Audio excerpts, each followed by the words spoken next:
Bienvenido creativo, acompáñame a contestar estas preguntas. Mira, en el caso de esta actividad nos están preguntando. El efecto Doppler explica el por qué cuando una ambulancia pasa, se escucha más agudo mientras la ambulancia se va acercando y más grave mientras la ambulancia se aleja. ¿Por qué ocurre esto? Bueno, vamos a ver qué es esto del efecto Doppler. En pantalla te estoy compartiendo una animación. Mira, lo que va a ocurrir es que cuando un objeto emite una radiación, en este caso vamos a suponer que es sonido, porque es lo más fácil de entender y de explicar, cuando el objeto se mueve, mira, lo que puedes ver es que las ondas en el frente se van comprimiendo. En la actividad anterior, en el ejercicio anterior, si recuerdas, comentábamos que conforme las ondas son más lentas, es decir, su longitud de onda es más amplio, nos parece que estas ondas son graves, ¿ok? El sonido es grave. Y cuando su longitud de onda se hace más pequeño, más estrecho, nos parece que el sonido es agudo. Y entonces, en este caso lo que va a ocurrir es que conforme se mueve el objeto, en la dirección en la que se está moviendo, las ondas, aquí se observa, se comprimen. Y este fenómeno va a hacer que este sonido nos dé la impresión de ser un poquito más agudo. Para que se entienda, bueno, ya viste cómo se ve esto. Ahora, para que esto lo escuches. Aquí tenemos un pequeño ejemplo de cómo se escucha el efecto Doppler.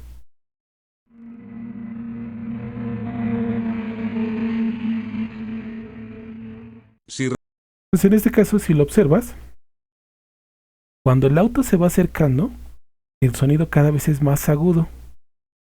Y cuando el auto pasa y se va alejando, el sonido se empieza a volver grave. Va una vez más.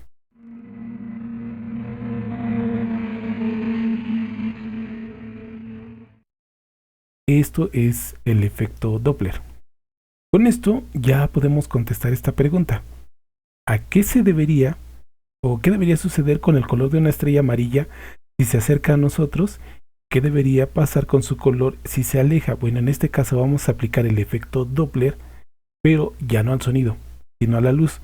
Pero para eso me voy a servir de una imagen. Estas imágenes nos van a ayudar a entender qué es lo que ocurre. Si tú observas, aquí tenemos lo que sería el espectro electromagnético, ¿ok?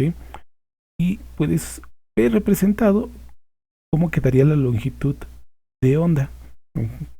Si nos vamos nosotros hacia el color violeta, nos vamos a dar cuenta que la longitud de onda cada vez se hace más pequeño. Si nos vamos hacia el color rojo, vamos a ver que el espectro, bueno, la longitud de onda se va a hacer entonces más grande. Eso quiere decir que si tenemos un objeto que es de color amarillo, que es lo que nos están preguntando, y se va acercando hacia nosotros, conforme se acerca a nosotros, entonces las ondas de luz se van a empezar a aplastar, a comprimir, y entonces esto va a pasar del amarillo, va a pasar hacia el color azul, se va a dirigir hacia el color violeta. Y creo que mira, aquí la imagen es muy clara. En cambio, si este mismo objeto se va alejando, entonces las ondas ahora van a empezar a separarse, ¿ok? Las ondas conforme se alejan, entonces se van a empezar a separar. Y el color de este objeto, entonces ahora va a pasar del amarillo hacia el rojo. Pasará del amarillo hacia el rojo. Entonces va de nueva cuenta. Si este objeto que es de color amarillo se empieza a acercar hacia nosotros, sus ondas se van a empezar a comprimir. Y entonces lo que nosotros percibimos es que empieza a cambiar de color del amarillo hacia el violeta, hacia el azul, ¿ok? Y en el caso contrario, si este objeto se empieza a alejar, entonces las ondas se comienzan a separar y eso nos va a dar la impresión de que se va a desplazar del amarillo hacia el rojo. Eso mismo es lo que está expresado en esta imagen de aquí. Tenemos el objeto y si el objeto se empieza a mover emitiendo luz, va a ocurrir que en la dirección en la que se mueve, que en la dirección en la que se está moviendo, va a aparecer que la luz va pasando del amarillo hacia el violeta o azul. Y si este objeto en cambio lo observamos alejarse, entonces la luz va a pasar del amarillo hacia el rojo. Entonces con esto pues ya tienes la información necesaria para contestar esta pregunta. Para el siguiente problema nos están preguntando: a continuación se muestra la potencia radiante respecto a la longitud de onda es decir, la potencia con que se emite la longitud de onda, y nos dicen que es de un foco incandescente, o sea, un foco de filamento y una lámpara LED. Nos dice, observa con cuidado las escalas en sus ejes para poder contestar lo siguiente. Pues pasamos a la siguiente página y tenemos esta imagen. Y entonces nos sugieren, ¿no? Nos piden que observemos con detalle qué ocurre con los ejes. Bueno, aquí lo que nos piden observar es la longitud de onda, ¿ok? Esto que tenemos aquí, esto es la longitud de onda medida en nanómetros. Longitud de onda medida en nanómetros. Y podemos ver que en el caso del foco incandescente, ¿ok? Del de filamento, va desde los 0 nanómetros hasta los 5000 nanómetros. Este detalle es muy importante, ¿ok? 0 nanómetros a 5000 nanómetros. En cambio, ahora si lo comparamos con el de la bombilla LED, mira,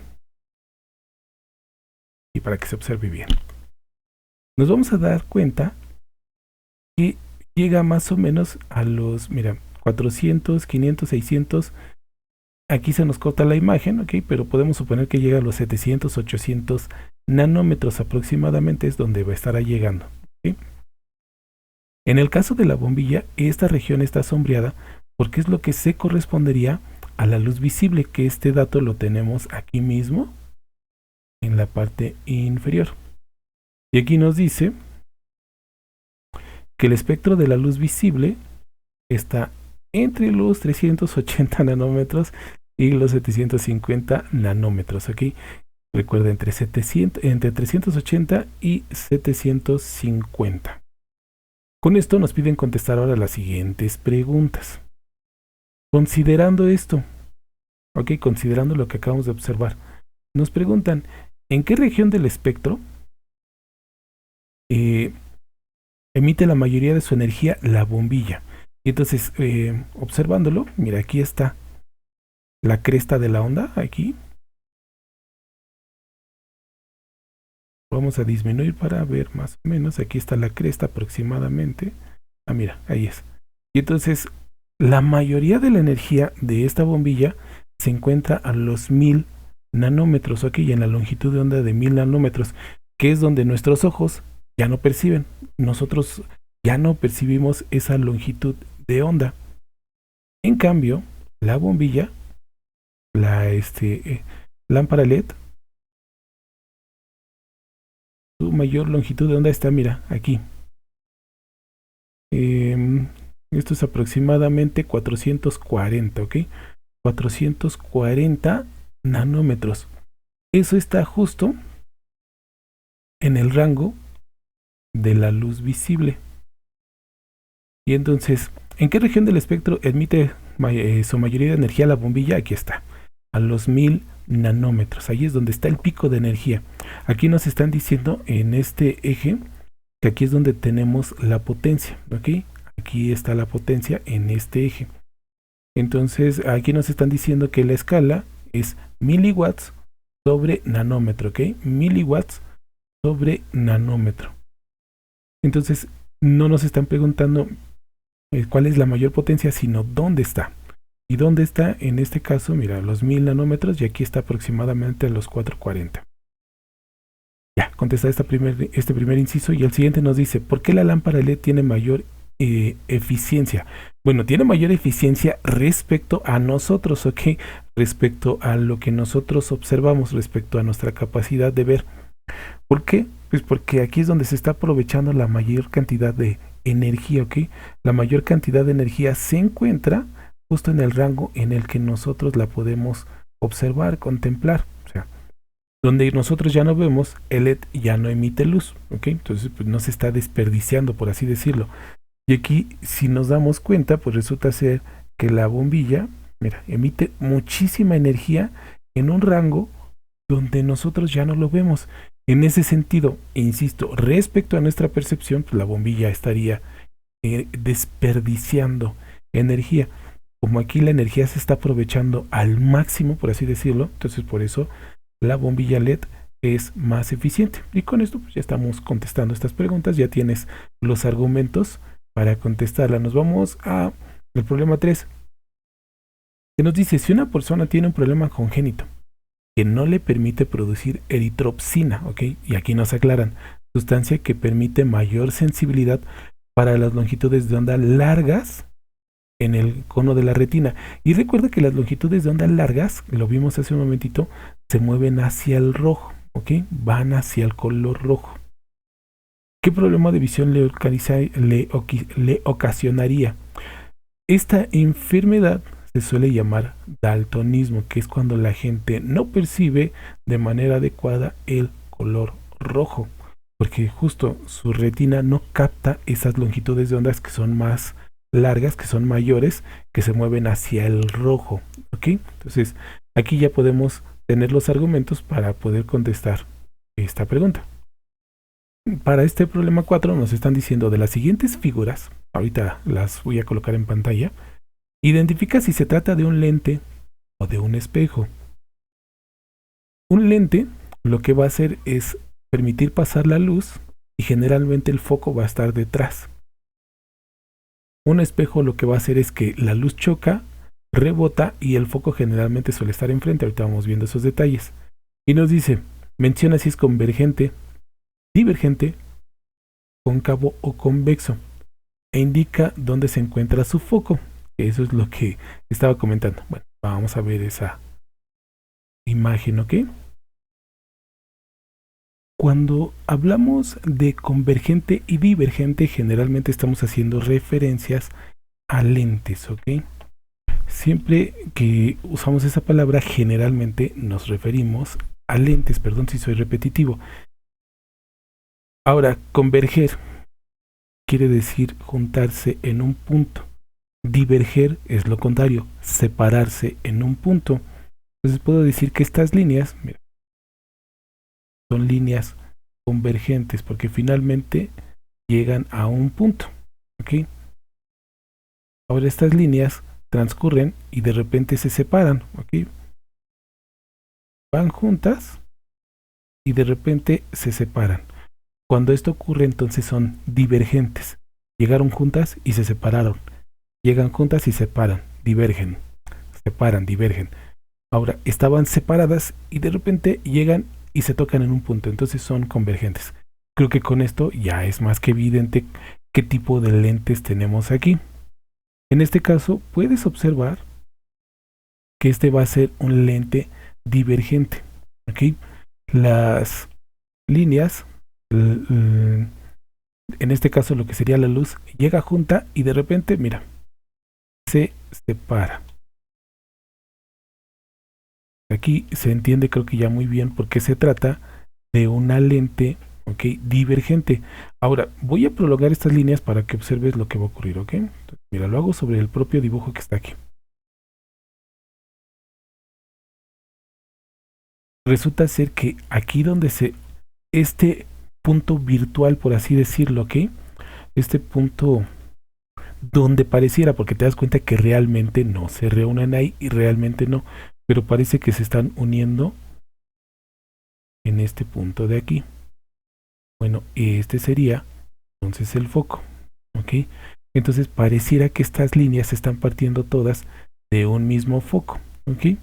Entonces aquí ya está contestado qué tipo de lente y dónde están los focos.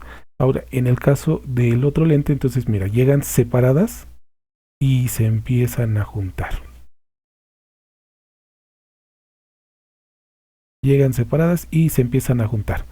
Por lo tanto, esto que tenemos aquí va a ser un lente convergente, donde resulta ser que las líneas convergen, los rayos de luz convergen, se juntan en este punto. Aquí es entonces donde va a estar el foco. Entonces, perdone, en el caso del lente divergente, el foco va a estar por delante del lente. En el caso de ser un lente divergente, el foco va a estar detrás, ¿ok? En este caso, si yo pienso que esto es el frente, va a estar detrás. Si lo vemos como izquierda, derecha, va a estar a la derecha, ¿ok?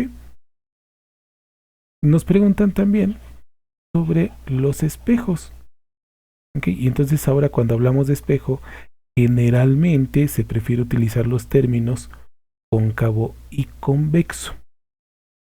Entonces, muy importante, esto, ¿ok? Es una concavidad cuando resulta que nos estamos fijando en que esta de parte de aquí es donde pudiera encontrarse el espejo, ¿ok? Esta es la parte que nos interesa. Aquí es donde van a chocar los rayos, los haces de luz. Entonces esto lo llamamos cóncavo. Lo contrario, ¿ok? Cuando tenemos esta forma y es aquí donde se encuentra la superficie del espejo y es aquí donde van a chocar los rayos de luz, ¿ok? Entonces esto le vamos a llamar convexo, ¿ok? De acuerdo a esto, bueno, pues creo que ya se puede contestar. Muy bien. Este lente que tenemos aquí, de acuerdo a su forma, entonces esto va a ser un lente convexo, perdón, un espejo. Y ahorita vemos por qué espejo. Convexo. Mientras que este va a ser cóncavo. Ok, este va a ser cóncavo. ¿Qué ocurre aquí? Bueno, aquí lo que va a ocurrir es que los rayos llegan en una dirección, ¿ok? Y cuando llegan en esa dirección, igual se empiezan a separar, ¿ok? Es como si virtualmente llegaran los rayos juntos y mira, chocan, se separan, llegan, chocan y se separan, rebotan, ¿ok? Y si prolongo yo estas líneas, va a haber un foco virtual, o sea, es como si llegara esta línea y mira, estuviera partiendo de este punto. Es como si llegara este rayo de luz y nos diera la impresión de que está partiendo de este punto. Ese punto de aquí, aquí, sería nuevamente nuestro foco. Eso quiere decir que en un espejo que es convexo, el foco está por detrás del espejo, ¿ok? Por detrás. Esto desde luego matemáticamente, porque de manera física, o sea, me refiero tangible, pues ese foco no existe, ¿no? O sea, es un ente matemático. Ahora, en el caso de un espejo cóncavo, bueno, los rayos van a llegar, chocan con la superficie y van a rebotar. Y aquí la característica que tenemos es que llegan, chocan y rebotan. Y todos estos rayos, todos los que lleguen, van a rebotar, van a tener que pasar necesariamente por este punto, que ahora este va a ser nuestro foco. Entonces en un lente cóncavo, el foco está por delante del espejo. Ahora también esto me sirve para comentarte. Las antenas parabólicas, por ejemplo, porque esto finalmente, si recuerdas, esta figura que tenemos aquí es una parábola. Estamos más acostumbrados a verlas de esta manera, ¿no? Creo que se ve un poquito mejor con el rojo. Estamos más acostumbrados a ver la parábola de esta forma. Se ve un poquito fea. Pero finalmente un espejo cóncavo no es otra cosa que una parábola. Y sabemos que aquí es donde se encuentra el foco. Y todos los rayos, no importa de qué dirección lleguen, ¿ok? No importa cómo lleguen los rayos, no importa desde qué punto. Van a rebotar y todos, forzosamente todos, van a pasar por el foco. Es por esta razón que esta forma se suele utilizar para las antenas. Y donde está realmente el receptor en las antenas es en este punto que es el foco. ¿Por qué? Porque esto hace que sea mucho más eficiente la recolección de energía. Entonces, por ejemplo, si estamos hablando de una antena en parabólica que lo que recoge es una señal, funciona bastante bien porque de donde llegue la señal la vamos a poder reunir todas esas señales en un solo punto. Ahora también algunos calentadores solares tienen esta forma, porque no importa de dónde lleguen los rayos del sol, absolutamente todos los rayos del sol finalmente van a terminar convergiendo en un punto que se llama foco. Y eso permite que se concentre mayor la energía. Entonces con esto ya tenemos contestadas las preguntas para este ejercicio. Como siempre, antes de despedirme, ya lo sabes, invitarte para que visites el canal y lo explores, porque seguro te vas a encontrar con algo que te va a resultar interesante.